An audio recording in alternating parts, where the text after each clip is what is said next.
For the following interview, Francis Suarez, mayor of the city of Miami, takes the stage of America Business Forum.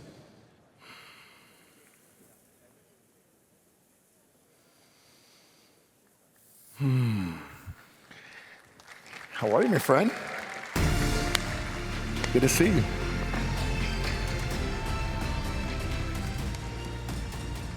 All right. What a great start to the day, huh? Let's go. Let's get to Yes, unbelievable start for the day. Did you guys drink your Cuban coffee this morning? I know Miamians have, Secret Service. We got to get everything going here. So, Adam, it's so great to have you here in Miami. You've been one of the most talked about entrepreneurs of our generation. Someone who's had extraordinary growth, reinvention, and also renewal. I'm really looking forward to diving into your journey and how you're thinking about leadership and innovation today. So you've been in Miami for a few years now. You've lived here before. You started Flow here. Why'd you want to come? First of all, Mr. Mayor, I just wanted to say thank you for having me. Of course. I wanted to congratulate you and Nacho. Only in Miami could an event like this happen so fast. Big hand for the mayor, for Nacho. And then before we start, you think they can stop that? You hear that sound? No. Maybe you could tell backstage, guys have really big ADD. If you could stop that spray, that would be this is Miami, so you get sprayed here like Miami hurricanes, You asked me why Miami. So when Corona happened to the whole world, like a lot of other families, Rebecca and I wanted to explore and see what the world has to offer. And we actually not only searched in the US, we even looked outside of the US. Very quickly we realized that the US is our home, it's where our kids were born, so we had to come back here. But we tried everywhere. We moved from New York to the Hamptons, from the Hamptons to California. In California, we tried multiple places, and then we got to Miami. And we arrived to Miami, and for us as New Yorkers, Miami wasn't an obvious thing. When we arrived to Miami, we were shocked by what we found. And I find a lot of times when I tell people I live in Miami, everybody has something to say. And say, Adam, what does Miami stand for? And I say, Miami's superpower is community. I have never seen a city with so many different communities, but here's what's special, that welcome each other and understand each other. And we immediately felt like home. We were welcomed so nicely, and this became home 4 years ago.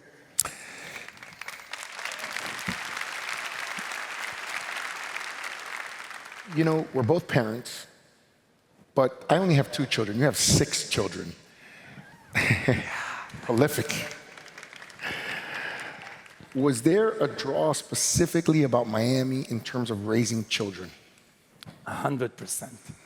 So for all of us that are parents in the room, I think we learned very quickly that our life revolves around our kids, but in a great way.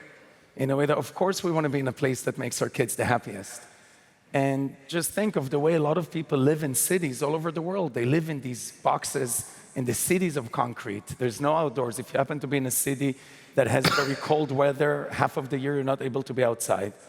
Imagine us coming to Miami and suddenly the kids spend all day outside and they're playing and they're hanging and there's friends and it's just a different lifestyle and it's a heaven for kids.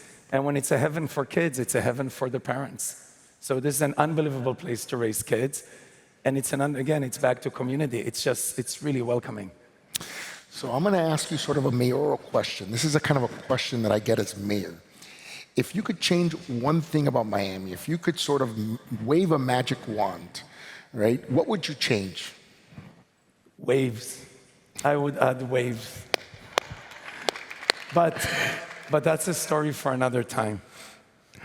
Listen, I know you brought a big part of your company here. Your offsite is here, and they're here today with us. Big hand for Flow. All right. By the way, that's only 250 people, but they sound like 2,000. And I'll tell you, I did a really nice Zoom with them before, and we got them all pumped up. So thank you guys for coming here, and thank you guys for bringing the energy. Let's take a step back. You started Flow when you were living in Miami. Tell me a little bit more about Flow and how the idea came about and came to you. So I'll start with the offsite that you mentioned. People ask me, Adam, why would you fly people from all over the country, some people from all over the world, to come to one place? I really believe in work. That's a face-to-face thing. And I really believe that real experiences actually happen when people are in the same place. So making the investment of bringing everybody was obvious. Making the investment to Miami, when that's our HQ, was even more obvious. So bringing all of that together tremendously makes sense. Flow, for those of you who maybe know a little bit about me, I've always been about bringing people together and about community. And the other word that comes to mind lately that I think is very relevant is unity. Right? You can walk into a room and you can say a sentence and you bring people apart. Or you can walk into a room and you can tie people together. Same sentence, same sentiment, but said differently. And in general, and I've been saying this a lot to people lately, if you want to split us apart, I'm not interested in hearing. If you want to have a different opinion than me, no problem. Let's talk about it. But bring us together. Do it in a way that ties people together, not the people that tear people apart. So all my life, when it has to do with how Rebecca and I raise our family or how we build businesses, it was always about bringing people together. We get to Miami, the obvious thing was, well, why don't we do a business that brings people together but has something to do with the inspiration for Miami? So for those of you, you've seen some of our Flow buildings, we call the design tropical chic, but it's really Miami. So it's Miami meets a little bit of Santorini. And we wanted to we started with these buildings, multifamily buildings, but we've grown to a lot more. And we wanted to take these buildings and really deliver community into the buildings. But before I say anything, because sometimes words, it's harder to express, I would love to show something for a second, and then we can talk about it, and I'll explain what's so unique about Flow. Okay.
You gotta have a couple technical difficulties, technical glitches. First of all, that was only half of it. The first half was even better. Okay. But that's good. That means that they'll go online and check it out. Exactly. You know, that video ends with, what if it all goes right? I love that saying. So first of all, like most amazing things that ever happened in my life came from my wife, Rebecca. So I think big hand for that. We're sitting right here in the audience. And my daughters, Ellen and Luli, that are in the audience, that I really wanted to say thank you for being amazing daughters. I think this sentence, what if it all goes right, is something that represents me a lot. I'm very optimistic. I believe that the darkest moment in the night is a second before dawn. And I believe that no matter how bad you think things are right now, if you just view them in a positive way and are able to know that there's a bigger picture, we might not know it. Sometimes things in life are very difficult. 100%. And in the moment where we're in it, it's like, oh my God, I can't believe it's happening. It's foggy. But if you have, there's one thing that we all share, and that's belief. Okay, what kind of belief you have. But if you have belief, then you're greater than yourself, and you're part of something greater than yourself. And when you have that, and you think, what if it all goes right, which we're going to put on some huge buildings, not just here in the US, but also around the world, it's that day when everything goes right. You woke up in the morning, you got the phone call, your kids told you exactly what you wanted, your best friend, that great thing just happened to them, the deal just closed, the health scare that you had just disappeared, and everything went right. And that's what Flow is all about. It's about creating these conscious communities that bring people together. We, in our offsite this past week, we had ambassadors that are residents that live in the building, and each one of them chooses to be an ambassador for a different reason. One of them is a wellness ambassador, another one is a food ambassador, and they each told their story of how they're throwing these events in the buildings. They do it, we don't pay them. They throw these events and invite other community members to come in. And it won't surprise you that in a world where people are so connected digitally, they've never been more disconnected. And physical experiences, I think, in today's world, experiential real estate has never been more important. And that's what we created here in Flow. But I want to say, before you even say anything else, one of the reasons Flow exists is because of you and because of Miami, because he deserves it.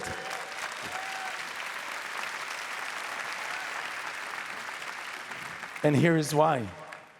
You came to me when we just arrived here before we started a business. You asked me, Adam, what business are you going to build here? And I told you, I don't know, we just finished a business. You're like, no, Adam, that's not the Miami way. Let's go.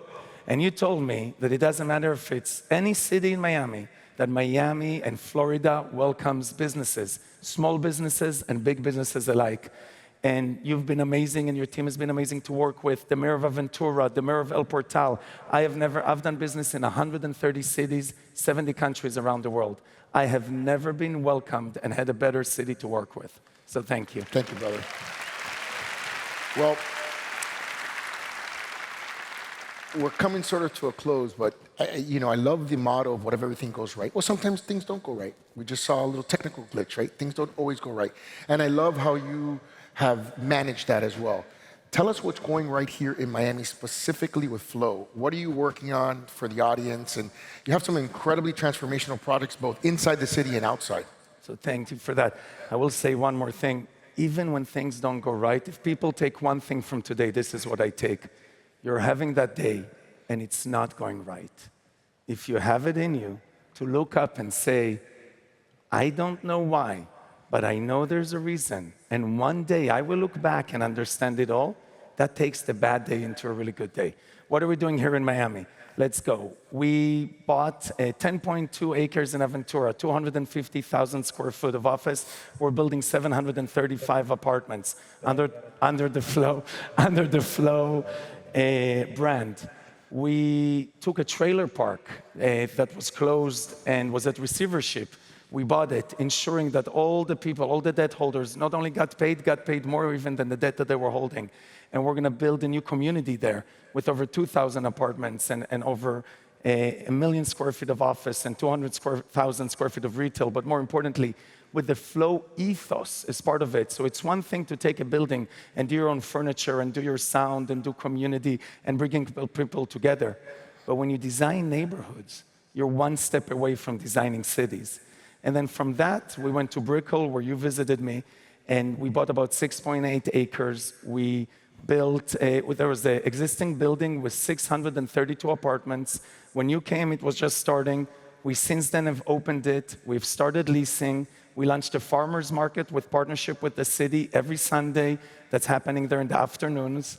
And that's just a little bit. And separate from that, we have a building in Fort Lauderdale and 2 buildings right here in Flow, Miami. We can see the stadium.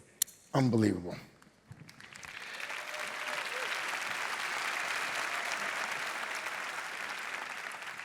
So we see it's obviously working well here. Do you think it's going to work as well in other places as well? I think Flow can work in any metropolitan place around the planet. But if again, in hindsight, it's 2020, I can't imagine it starting the way it started anywhere else except for Miami. There's so many things about it that are Miami. And I got to tell you, when we started WeWork a long time ago, we used to say the Brooklynization of the world. Every place we wanted Brooklyn, wanted New York City.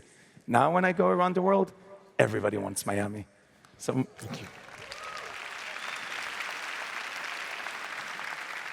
And I hope we can help to be part of that. We can help be part of the skyline. We can help be part of the culture. Every time you and I speak, everything I say first is, what does the city need? Yeah, in our new Brickell, we are going to have a fire station. We're going to have a police station. A lot of things that you've promised people that I know are very important for you. Every single time you meet the mayor, it's first, here's what the city needs. And after we talk about that, then we can start talking about how to do things together. So it would work in other places, but I can't imagine anywhere else.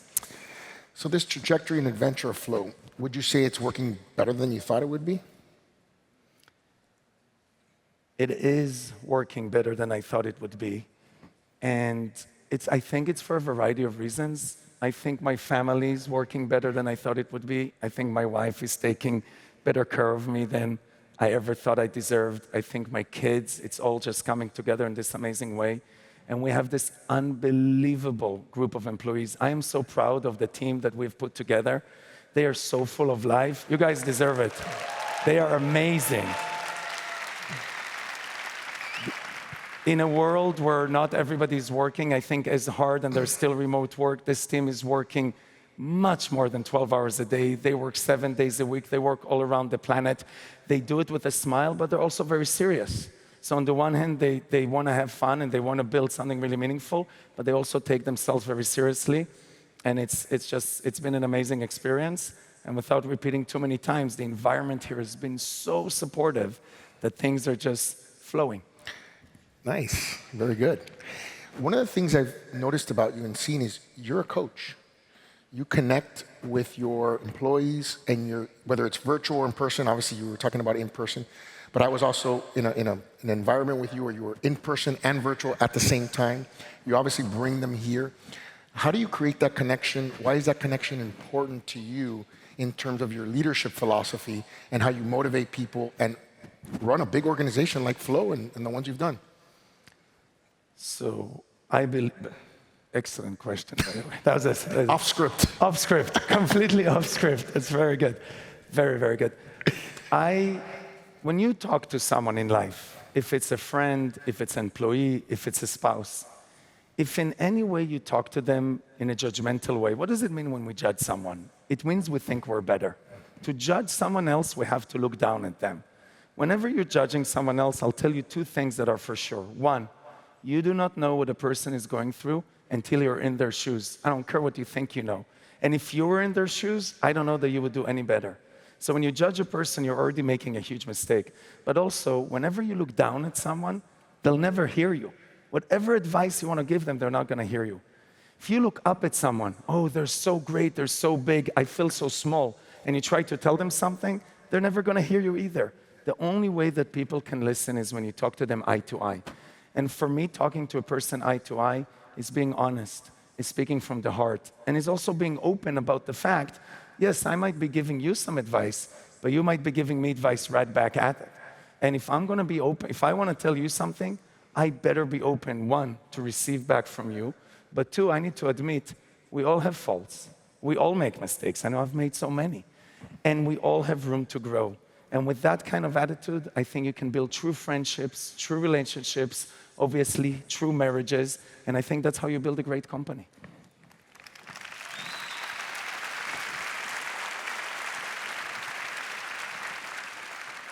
Let's talk a little bit about your expansion into the Middle East. You're Israeli, but you've done a significant amount. Yes. Yeah. I've often said we have the best Jewish community here, and we take very good care of them. It's about to grow. Oh, I know it is. It's absolutely going to grow after yesterday. Talk to us about your investments in the Middle East, particularly in Saudi. We have PIF as our main presenter. We have Princess Rima, the Saudi ambassador to the United States, coming on shortly.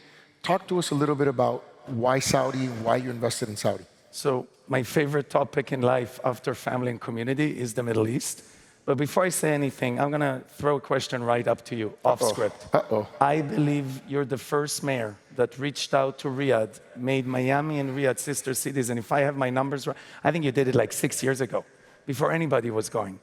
So why did you do that? And then I'll tell you why I did that. Well, off script, now I'm getting interviewed. So I believe, as you have, in terms of the power of connection. And I think our world should be connected. And I think that, unfortunately, there are many people in the world that want to divide us.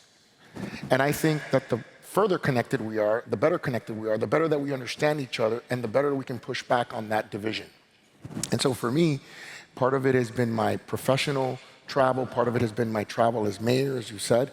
And I've had an opportunity to go to the Middle East, places like Saudi, places like Qatar, places like Israel, of course, UAE, etc., Bahrain, Kuwait.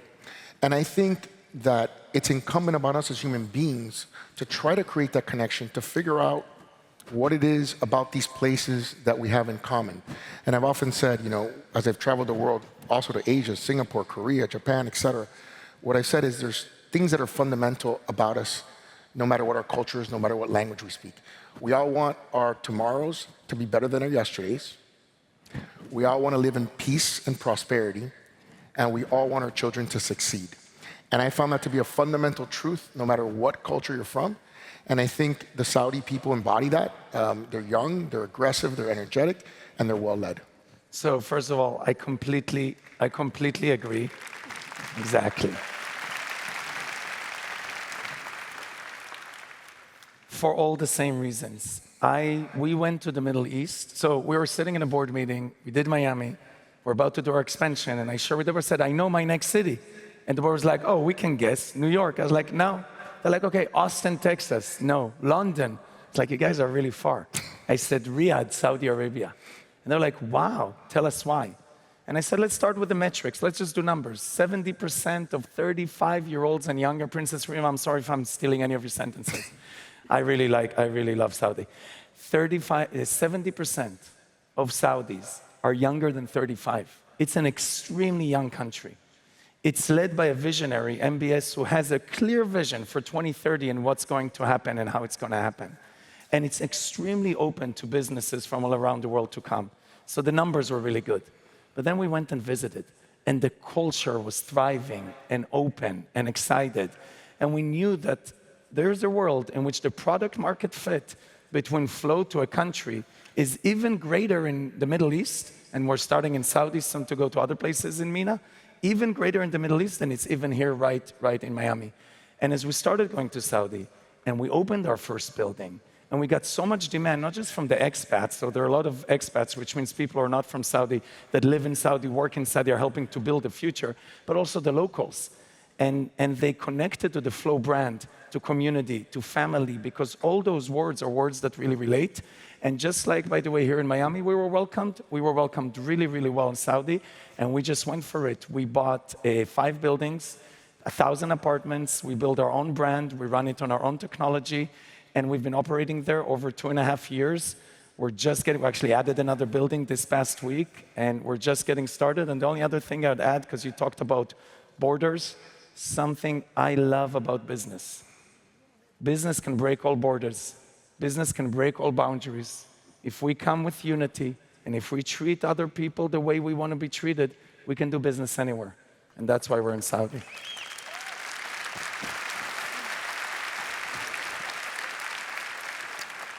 Another off-script question. Ready? I'm ready. You've been called a visionary, you've been called inspiring, but you also work with people that are visionary inspiring.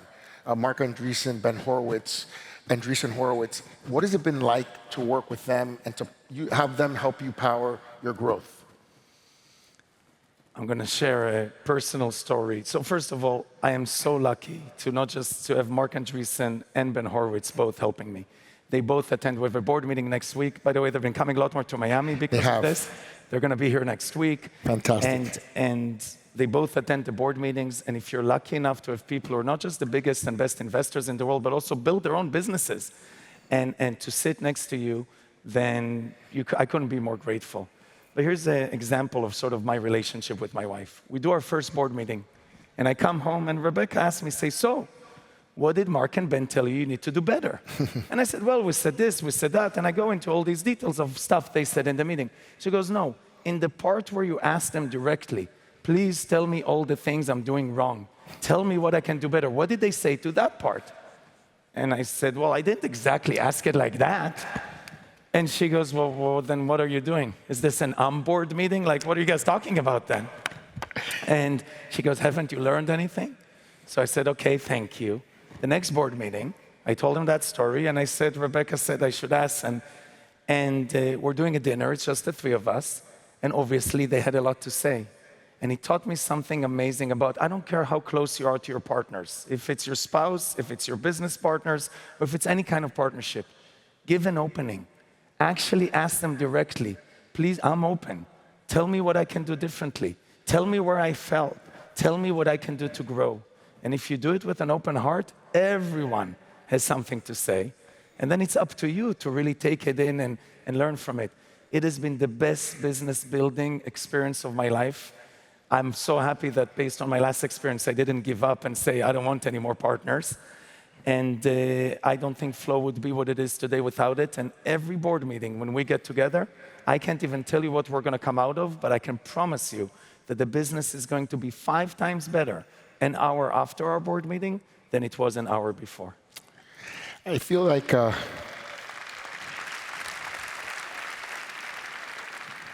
your wife and my wife would get along very well.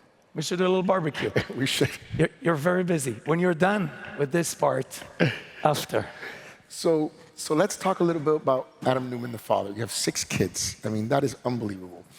You've obviously just shared with us what you learned from your wife, who is someone who is challenging you as opposed to saying, hey, everything is great, making sure that you can grow constantly. How do you grow as a father with so much responsibility, so much riding on your shoulders, so much pressure? What are you learning from them, and what are you learning from that experience that makes you better at managing chaos, which is what business is about at your level? So first of all, if you want to see chaos, you can come to our house, and it's not always at the same time, but there are moments where Rebecca and I look at each other, and we're just like, we don't even know who is screaming. There are also 2 dogs.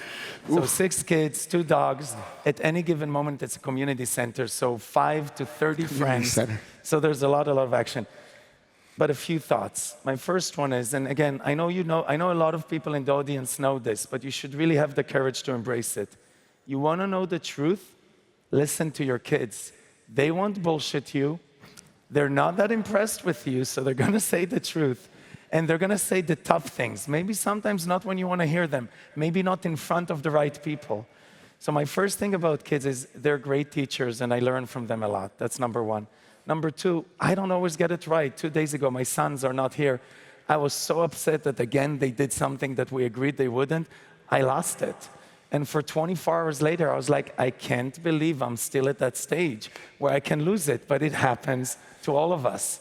And for me, when that happens the next day, I will go and sit and I'll say, their names Elijah and Isaiah, I'll say, Elijah and Isaiah, the way Abba, Daddy, acted yesterday was not correct. I lost my calm. I didn't speak to you the right way. I didn't do things right. But there's also things that you do that are not correct for me. Let's have a discussion about it. And it's that same kind of coaching. But on top of that, because we really take things seriously, for a lot of us, you send your kids to school, so you're their parent for whatever amount of hours a day. But then you send them to school, and the school is their parent for those hours a day. And some of us, the kids are more time in school than they are actually at home. So Rebecca, because she really wanted us to parent in a very specific way, actually launched a new school, Soulful, which stands for Student of Life for Life. And we launched it officially. Big hand, we have a few Soulful students right here. All right. And this is an earth-to-table school. The kids are farming. The kids are doing music. The kids are doing all the chores in the school. They're cleaning, they're serving, they're building, and they're not in front of screens. We took the screens away, we took the phones away. And we didn't get a chance to talk today about that topic, but we took the screens away, we took the phones away. And and again, this is something for the parents. If you're finding your kids difficult today, take their phone away. You're not their parent. Apple is their parent. True. Microsoft is their parent. Facebook is their parent. TikTok is their parent. Or worse, whatever's coming through those portals is their parent. Here's the challenge. Those devices are so smart. They're built by the smartest people on the planet. I know some of them work for us. They are so smart. They are so good at what they do. We all know that Steve Jobs didn't give his daughters the iPad and the iPhone. No way. And because of that, these machines are built in an addictive way. And for us as adults, maybe we're capable of putting that addiction away. But for kids, their minds are just getting formed right now. And if you want to be the one forming their mind, then take control.